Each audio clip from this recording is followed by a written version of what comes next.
The first rule we're going to look at is multiplying indices. So let's look at an example. If I have 2 to the power of 4 and I multiply it by 2 to the power of 3, I could whip out my calculator and do this, or I can recognise some of the patterns that we've just spoken about. So I'm going to look at this using expanded form. I know that when I look at 2 to the 4, this is the same as 2 times 2 times 2 times 2. Then I know that I'm going to multiply by 2 to the power of 3. So when I look at that number, I'm going to see the 2 3 times. So it'll be 2 times 2 times 2. So by using expanded form, I can then just count up the number of 2's to get my final answer.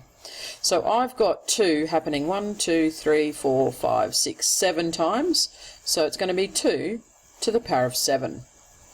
Now, some of you might be looking back at the original question and you might notice that when we add the indices, we also get that answer 7. And that's actually the first index law. So I would set that problem out using the index law like this. 2 to the power of 4 times 2 to the power of 3. So we've seen what it is when we expand it, but if I use the index law, I can set it out this way. It'll be 2 to the power of, I'm going to add those indices together. That's the shortcut method, and I get an answer of 2 to the power of 7. So this law here can be represented in a general way.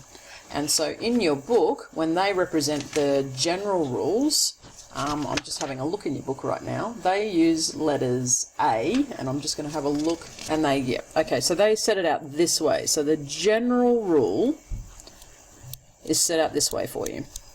So we've got, if I've got a base number, and remember I used a base number over here of 2, but so this A just represents any number.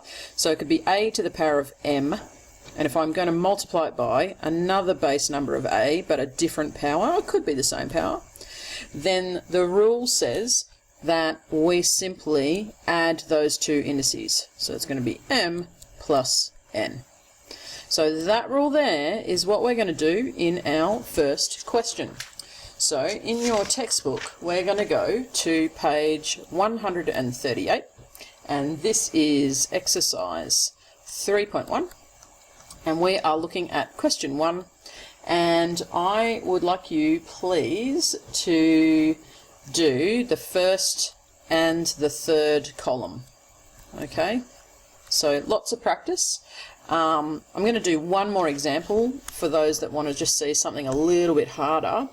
So if I put in some letters now, like you might see in this question, so let's have a look. If I've got 5b to the 3, or b cubed, and I'm multiplying it by 4b to the power of 10. So when we've got a problem like this, treat it in two parts. So what I want to do is I want to do my numbers first. I'm going to do 5 times 4, and that gives me my 20. Now that I've got the numbers out of the way, let's now have a look at my powers. Okay, same as what we were doing up here. I'm multiplying the same base, so it's going to be b to the, and because it's multiplying, I'm going to add those indices. So 3 plus 10. So then when I write my final answer, I get an answer of 20b to the power of 13. So hopefully with those examples, you'll be able to get in and experience some success in this question. Good luck.